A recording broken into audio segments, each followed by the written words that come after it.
और ब्रेक के बाद हमें एसिल की मदर ने ज्वाइन करना था, लेकिन ऑफ कोर्स उनका गम इतना बड़ा है और समहाउ अभी भी लोग जो हैं वो एसिल की बजाय ये कि क्योंकि एक माँ है जो कि ग्रीफ में है उसको उसका गम कम करें। यहाँ पे लोग अभी भी एसिल की मदर को कसूरवार ठहरा रहे हैं and may be this is one of the reason कि एसिल की मदर जिनकी वजह से हमने आज के दिन ये शो रखा उनसे हमारा रब्ता नहीं हो पा रहा और वो शायद अभी रेडी नहीं है कि वो आगे लोगों को फेस कर सकें। सो हमारी दुआ है कि अल्लाह पाक उनकी तकलीफ़ को, उनके दर्द को, उनके गम को कम करे और जिस गम से वो गुजर रही है ना, कोई और माँ ऐसे गम से ना गुजरे। मैं सबसे पहले तो ये भी ज़रा आप पूछना चाहती हूँ कि हमारे यहाँ जब भी किसी के साथ कोई ज़्यादती होती है, लड़कियों को छेड़ा जाता है या रेप की केसेस होते हैं, जैसे हमारे पास एक लाहौर में जो मोटरवे का जो रेप केस था, उसमें बोला क्या ज़रूरत थी कि रात के इस पहर आप गाड़ी लेके जाओ, पहले पेट्रोल चेक कर लेती। मतलब हम विक्टिम ब्लेमिंग, विक्टिम शेमिंग बहुत ज़्यादा करते हैं और सबसे ज़्यादा जो कहते हैं हम उनके कपड़ों को कसूरवार ठहराते हैं कि जी उसने ऐसे कपड़े पहने होंगे, देखा उसने सेपरेट बटन लिया होगा। लेकिन कराची की गलियों में आपने वीडियो से देखी हुई खातून जो बाहिजाब है, मुंह भी कवर किया हुआ है, कैसे बाइक पे गुजरता हुआ शख्स जो है खुद को अपने आप को बुरहना कर लेता है खातून को देख के, तो वो तो सोच नंगी है ना, इससे कपड़ों को तो कोई ताल्लुक नहीं है। और ये 1.5 माह की बच्ची, कभी कोई कपड़ों का कसूर हो सकता है? ये बताएं मुझे। देखिए, ये वही वाली बात आ रही है कि हमारी जो मेंटालिटी, जिस तरीके से हम सोच रख रहे हैं, वो सोच में हम किस तरीके से तब्दीली लेकर आए। पहली बात, हमारे ही घरों में हम खुद विक्टिम ब्लेमिंग स्टार्ट करते हैं। हम घरों में बच्चों को शेम कर रहे होते हैं, चुप कर जाओ, चुप कर जाओ, चुप कर जाओ। अब यहीं से केसेस स्टार्ट होते हैं कि जब छोटा बच्चा किसी को सलाम नहीं कर रहा, अंकल आंटी आए हुए हैं, तो वो सबसे पहले उनको फोर्स किया जाता है कि आप जाएं, उनको हग करें, उनको गले से मिलें। तो क्यों हम फोर्स कर रहे हैं? पहली बात तो ये है, हमने सेफ्टी इन्वायरमेंट अपने बच्चों के लिए कहाँ क्रिएट की हुई है। पहली बात आती है सेफ्टी, उसके बाद फिर चीज़ आती है कि हम इस चीज़ को अकाउंटेबिलिटी के साथ कोई चीज़ को हैंडल करें। अगर कोई बच्चा कोई भी इंसिडेंट से गुजरता है, जैसे अभी इतने सारे जो केसेस आए हैं, कोई बच्चा नहीं बात कर पा रहा, वो अपने घर में नहीं बात कर पा रहे। क्यों नहीं कर पा रहे? इसलिए कि प्रॉब्ली कहीं ना कहीं वो सेफ नहीं फील कर रहे। अच्छा, जब बच्चे को ऐसे क्यों लगता है, बच्चे को ऐसे क्यों लगता है कि अगर बच्चे को किसी ने बैड टच कर लिया तो बच्चे का कसूर है, हम और बच्चा उस गिल्ट में ज्यादा चला जाता है। उसको यही चीज बोली जा रही होती है कि शायद तुमने कोई गलत काम किया होगा, तुमने कोई कुछ किया होगा। हमारी जो रिएक्शन आता है, सबसे पहला रिएक्शन घरों में वो ये आता है कि तुमने कुछ किया होगा, which is a blame game, या it is always shaming the other person. बात यहाँ पे आती है, बच्चे को हमने किस तरीके से समझाना है कि पहले तो बच्चे को पता होना चाहिए। आप बच्चों से जब बात करेंगे, उनको चीज़ें समझाएंगे कि गुड टच क्या होता है, बैड टच क्या होता है, यही चीज़ें स्कूल्स में सिखानी चाहिए। ये बातें जब तक ओपन कॉन्वर्सेशन होकर स्कूल्स में, कम्युनिटीज़ नहीं इनके लिए डेवलप होंगी, तो बच्चों को कहाँ से पता चलेगा?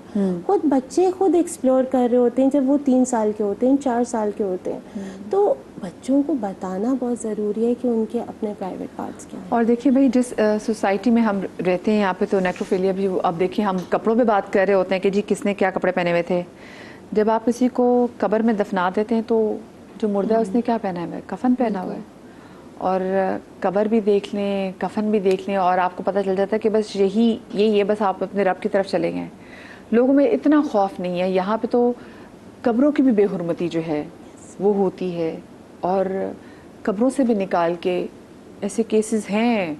पापोश का कब्रिस्तान का आपको वाक़या याद है? वो कितना पुराने साल का वाक़या, लेकिन आज भी उसकी एक चीज़, एक माइन्यूट डिटेल जो है वो मेरे दिमाग में मौजूद है। क्यों? क्योंकि उस वाक़या ने अंदर खौफ पैदा कर दिया था। बहुत सारी जगहों पे आपको पता है, लोग कब्रिस्तान में जब अपनी औरतें दफनाते हैं, बहुत सारे गांव देहातों में, तो वहाँ पर ये ड्यूटी होती है कि कोई ना कोई पहरा दे उसका, उस कब्र का पहरा दे। तो आप सोचें कि हम किस मुआशरे में रह रहे हैं कि जहाँ पर अगर ये खौफ का आलम है कि सिर्फ औरत जब तक जिंदा है तब तक आपको ने उसकी इज्जत की हिफाजत नहीं करनी, जब वो मर गई है, वो कब्र में मौजूद है, आपको तब भी उसकी इज्जत की हिफाजत करनी है। मुझे ये बताएं, हम देखिए हमारे अंदर गुस्सा बहुत है। जब हमने इस बच्चे को देखा, जो ईसल का जो बच्चा था, वो 15, 17, 16, मैं उस बच्चे की आंखों में जो हल्के देख रही हूँ, उसको देख के लग रहा था वो एक मुझे एडिक्ट भी लग रहा था। जी, मैं बल्कि आपको बताती हूँ, इसकी ऑसिफिकेशन रिपोर्ट जो पुलिस ने फाइल की है, वो कह रहे हैं कि ये 17 और 18 के बीच का है। सो प्रिज्यूमेबली मैं इसको लेके चलती हूँ कि 18 साल का है। आप उस बच्चे को देखिए, उसने अपना एडमिशन किया है, ऑन वीडियो वो पूरा रिकॉर्ड किया है, उसने एक एक डिटेल बताई है कि क्या क्या हुआ है। आप ऑब्जर्व करें उसके फेस को, he has huge dark circles. सही है। हमारे यहाँ ड्रग एडिक्शन भी एक बहुत कॉमन चीज़ हो गई, लेकिन हम चूंकि मेरा तो वास्ता अब डे इन डे आउट पढ़ रहा होता है, तो ये मुझे वहीं से ना सिग्नल नज़र आ रहा होता है। अस्मा सेड कि एक्सप्लोरेशन की वो जो एक टेंडेंसी है वो ह्यूमन नेचर है। 3 साल 4 साल, we come from the same school, हमें मालूम है from the very beginning of our schools we were being taught at the convent, convent of Jesus and Mary, we both come from the same school. So हमें तो बहुत prep 1 prep 2 से good touch bad touch, हमारी जो sisters और mother's जो हमें पढ़ा रही होती थी, नन्स पढ़ाती थी, हमें इनकलकेट कर दिया जाता था। ठीक है, हमारा देवर प्रिंसिपल्स, देवर एडमिनिस्ट्रेटर्स, बट हमारा उनके साथ भी वो दोस्ती थी कि अगर खुदा ना खास्ता हमारे घर में भी कोई इशू होगा, we could walk in right there and we could explain कि ऐसा ऐसा मसला हो रहा है। बाकी उनका मसला है, वो उसको किस तरह हल करेंगे, हमारे पेरेंट्स को बुलाएंगे, क्या करेंगे, लेकिन we did हमारा। मुझे तो ये गुस्सा है बिकॉज मैं खुद बहसियत एक माँ भी मैं चाहती हूँ कि जो बच्चा है, क्योंकि ये अगर छूट गया तो आगे जाके पता नहीं क्या करेगा, लेकिन ये सिर्फ मुझे लगता है ये सिर्फ ईज़ल नहीं थी, मुझे लगता है हो सकता है आसपास के और बहुत सारे बच्चे जिसमें बच्चे लड़के भी हो सकते हैं, मुझे लड़के भी लगते हैं, बच्चियां भी हैं। वो तो वो 1.5 साल की बच्ची थी, कुछ बता नहीं पाई कि जिसके साथ क्या हुआ है, लेकिन ऐसी उम्र के जब वो जो जुवेनाइल होते हैं उनके साथ क्या होता है?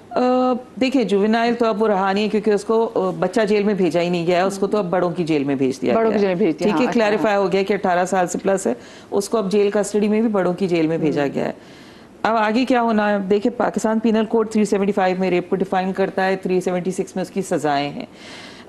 नॉर्मल अगर खुदा ना खास्ता कोई रेप हो तो उसके अंदर ये कंसिडर किया जाता है whether there was consent involved और नॉट, लेकिन इन तमाम सिचुएशंस में 10 से 25 साल की सजा तो है। अब किसी माजूर के साथ हो या किसी बच्चे के साथ हो, वहां सजाए मौत है। ठीक है, सो ट्रायल चलेगा, और इसमें ट्रायल के अंदर मैंडेटरी है कि 3 महीने के अंदर ट्रायल रैप अप हो। मैं नहीं समझती कि इतनी जल्दी हो पाएगा, क्योंकि कोर्ट्स भी ओवरलोडेड होते हैं विद वर्क। अक्सर बेशतर कभी ऐसा हो जाता है कि कोई स्ट्राइक हो गई या जेल कस्टडी नहीं आई, वो जो मॉडल अदालतें थी उनकी वजह से थोड़ा सा वो कुछ रिलीफ नहीं। देखिए 3 महीने तो मुझे फिर भी लगता है जरा सा अनरियलिस्टिक है। मे भी अगर बहुत स्पीड से भी काम किया जाए तो साल तो लग जाएगा, साल, जिसमें कि ये बच्चा जेल कस्टडी से आता रहेगा जाता रहेगा। अब मैं आपको बताऊं जेलों के अंदर के भी हालात, ऑल्दो के काम बहुत हो रहा है प्रिजन वेलफेयर के ऊपर, लेकिन एक इस उम्र का बच्चा जब जेल जाएगा, आप यकीन कर लें वो इससे भी ज़्यादा हार्डेंड क्रिमिनल बनेगा। ठीक है, जेलों में भी इस तरह के माहौल के अंदर, और अभी ये वहाँ जेल जब जाएगा तो इस पे जो गुजरनी है ना, एक्चुअल तो इसकी सजा ये होगी। अभी तो इसको वहाँ जब लोगों को भी पता चलेगा कि इसने किया क्या है वहाँ पे, कि इसने इतनी बच्ची का रेप करके इतने बच्चे को मारा है। बिल्कुल, तो यू कैन नॉट प्रिडिक्ट कि आगे क्या होता है, कि मगर इसकी अच्छी खासी सजा बन जाएगी, इसकी सही की दुर्गत बननी है। लेकिन सजाए मौत तक तो अभी पहुंचेगा। अगर 376 में तो अगर बच्चे के साथ या किसी माजूर इंसान के साथ खुदा ना खास्ता इस तरह की कोई हरकत की जाए तो उसकी तो सीधी सीधी सजाए मौत है, उसमें तो गुंजाइश ही नहीं है। हमने इतने ऐसे प्रेडेटर्स देखे, हमने कितनों की सजाए मौत देखी होगी, वहाँ से इमरान, वो बड़ी मुश्किल से लोगों ने इसको बोला कि इमरान के बारे में लोगों ने बोला कि इसको तो आप सबके सामने फांसी दें, क्योंकि कुछ चीज़ों में ऐसा होता है फिर लोग कहते हैं जी अगर आप सबके सामने फांसी देने की बात करेंगे तो जी उसमें होगा कि आप लोगों को यूज टू कर देंगे इस वायलेंस की, तो वो भी ह्यूमन राइट्स के खिलाफ है। लेकिन होना क्या चाहिए अगर हम बात करें कि कोई चीज़ हम ये भी ना बोले कि ह्यूमन राइट्स के खिलाफ हो जाए? देखिए, हम यहाँ पर एक तो जिस तरह के केसेस बैक टू बैक आ रहे हैं, तो हम जब लोगों को समझ नहीं आता ना कि हल क्या होना चाहिए, तो वो कहते हैं कि चौराहे पे खड़े होकर फांसियाँ देना ही शायद हल हो। मगर जैसा कि मैं एक ट्रेनर हूँ, हम एजुकेट करते हैं लोगों को, और एजुकेशन ओवरनाइट नहीं होती है, अवेयरनेस ओवरनाइट नहीं होती है। This is a slowly gradually strategical process. तो इस प्रोसेस के हवाले से हम देख रहे हैं कि हुकूमत के जो इदारे रिस्पॉन्सिबल हैं, लाइक ह्यूमन राइट्स के हवाले से है, औरतों के बच्चों के हवाले से कमीशंस बनी हुई हैं, हम देख रहे हैं उनके जो एफर्ट्स हैं वो रिसर्च बेस्ड वो स्पेसिफिकली जो रिक्वायर्ड है ग्राउंड पे सिचुएशन उसके मुताबिक हमें नहीं नज़र आ रहे हैं। हमें लग रहा है कि बस एक खाना पूरी टाइप हो रही है, कुछ इवेंट्स करा दिए, कुछ रिपोर्ट्स छपवा दी, कुछ लोगों को बुला दिया, कुछ फंड्स देके कुछ ऑर्गेनाइजेशंस को ट्रेनिंग और इन चीज़ों के अंदर इंगेज कर दिया एंड हो गया हमारा काम। नो, एजुकेशन और अवेयरनेस ऐसी होनी चाहिए कि घर घर, गली, मोहल्ले, द लोकल गवर्नमेंट और द कम्युनिटी, एक एक बंदा इन्वॉल्व हो। यानी कोई भी चैनल हमसे छूटना नहीं चाहिए। सिर्फ रेडियो, सिर्फ टीवी, सिर्फ एक चैनल नहीं, हर चैनल, मीडियम पे। अच्छा, कॉलर हमारे साथ मौजूद है मोहम्मद सलीम। अस्सलाम वालेकुम जी।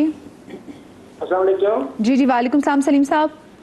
मैं सलीम बात कर रहा हूँ, कराची से बात कर रहा हूँ। ये आपने बड़ा अच्छा इशू शुरू किया है। जी। तो ये जब तक मेरी एक सजेशन है, जो काम वाला है, जो लोग इसको डील करते हैं, इन लोगों को जब तक विद इन 1 वीक डिसीजन होना चाहिए और शरेआम चौराहों पे जब तक फांसी नहीं होगी, ये लोग हटने वाले नहीं है ऐसे लोग कभी भी।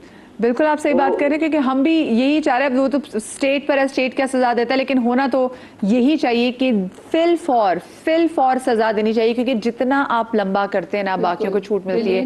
नूर मुकद्दम के केस में अगर फांसी दे दी जाती ना, लेकिन मसला ये है कि वो एक बासर एक खानदान है और बाकी पूरी मुल्क की आवाम देख रही है कि देखते क्या है। और जब तक मुल्क देख रहे होते हैं, एक हिना जावेद का केस हमारे सामने फिर सामने आ जाता है।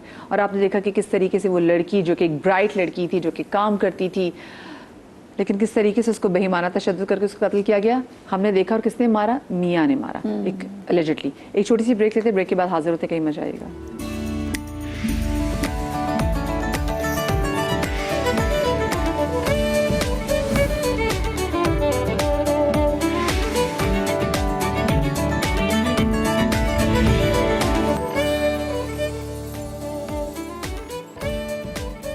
जी बिस्मिल्लाहिर्रहमानिर्रहीम। ब्रेक के बाद हम आपको एक बार फिर से खुशामदीद कहते हैं। 2 चीज़ें मैं ज़रूर पूछना चाहूँगी। एक वो कि बच्चा अगर मैं भी, बहुत सारी माएँ अपने बच्चों को घर या किसी हेल्प के पास छोड़ के आती हैं, तो और खुदा न खास्ता वो पहले तो आपको बच्चों पे बिल्कुल घर में कैमरास लगे होने चाहिए। अगर आप निकल रही बाहर तो मेक श्योर कि आपके बच्चे के ना कहीं महफूज है आपका बच्चा। और कैसे पता चलेगा कि किसी भी एज में आपका बच्चा हो, अगर वो मोलेस्ट हो रहा हो, चाहे वो छोटा बच्चा हो जो कभी बात भी करना शुरू नहीं की, जिसने अभी जो चीज़ें एक्सप्लोर करा है, छोटा बच्चा नहीं 4-5 साल के बच्चे से आगे, देन फिर एक बच्चा थोड़ा समझदार हो जाता है, कैसे पता चलेगा वो बच्चा मोलेस्ट हो रहा है? और दूसरा जाविया ये भी जानने की कोशिश करेंगे कि आपके मेरे आसपास, हमारे बच्चों के आसपास, हमारे रिश्तेदारों में, फैमिलीज़ में, हमारे सर्कल में, हमारे घर में, हमारे स्टाफ में ऐसा कौन सा शख्स है जो कि पीडोफाइल है। और हमें पता कैसे चलेगा कि इस शख्स से हमें अपने बच्चे को, और ना सिर्फ अपने बच्चे को बल्कि सोसाइटी के बच्चों को भी महफूज कैसे रखना है, यानी कि उसके भी गले में उन्हें फंदा कैसे डालना है, पट्टा कैसे डालना है। मेरे को कुत्ते के ना, वो कुत्ता तो फिर बेचारा वफादार होता है, उसमें भी तमीज़ है कि किस पे भौंकना है, किस पे नहीं भौंकना। लेकिन ऐसे लोग जिनमें कोई तमीज़ नहीं होती, उन पर पट्टा कैसे डालना है, उस हवाले से बात भी करेंगे। थोड़ा सा लंबा हो गया बात, लेकिन आपको समझाने के लिए ज़रूरी था। पहली बात, विक्टिम का पता कैसे चलेगा बच्चा मोलेस्ट हो रहा है?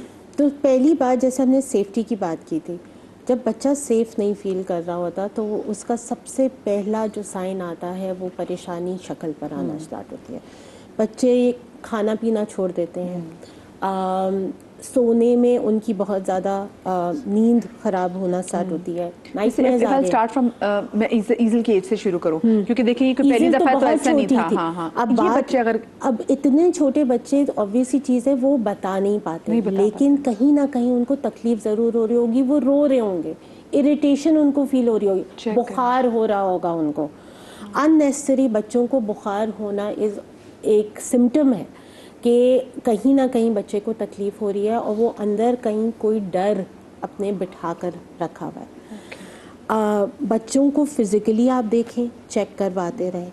आपने बच्चों को खुद अपने देखना है, उनसे बात करनी है कि उनके साथ हो क्या रहा है, आज पूरा दिन आपने क्या किया, क्या नहीं किया। एक और सिम्टम होता है जो बिल्कुल छोटे बच्चों के लिए ये होता है कि बेड वेटिंग की एक कॉन्सेप्ट है कि वो इस तरीके की उनकी आदतें घर में होना स्टार्ट हो जाती हैं। डर और खौफ जब अंदर बैठ जाता है, एक इंसान की बॉडी में बैठ जाता है, बड़ों के लिए हम कहते हैं ट्रॉमा, तो बिल्कुल, वो बिल्कुल। छोटे से बच्चे के लिए आप सोचें, वो इजहार नहीं कर सकता। जब वो इजहार नहीं कर सकता तो वो इसी तरीके से फिर बताता है। उसको डर लग रहा होगा, वो नाइटमेयर्स उसको आ रहे होंगे, वो रात को चीखे मार रहा होगा, खाएगा नहीं, पिएगा नहीं, लोगों से बात नहीं करेगा, खेलना छोड़ देगा, सबसे पहले कहेगा मुझे स्कूल नहीं जाना। अगर वो स्कूल में बुली हो रहा है, हम तो ये बात कर रहे हैं कि घरों में अगर कोई वो है प्रॉब्लम, लेकिन ये भी हो सकता है कि उसको कोई स्कूल में बुली कर रहा हो, स्कूल में उसको कोई हर्ट कर रहा हो, तो वो सबसे पहले ये कहेगा मुझे अच्छा, स्कूल एक नहीं और जाना। चीज आई थिंक ऑब्जर्व करनी चाहिए कि आपका बच्चा किन लोगों के इर्द गिर्द अनकंफर्टेबल है। अनकंफर्टेबल भी हो रहा है, जैसे कि exactly. किसी की गोद में जाने से वो मना कर रहा है, या आपको एक रिपल्शन की सेंस हो रही है कि ये बच्चा जो है ना, in the presence of this XYZ person is becoming very agitated. हाँ, अनकंफर्टेबल हो रहे हैं। अच्छा,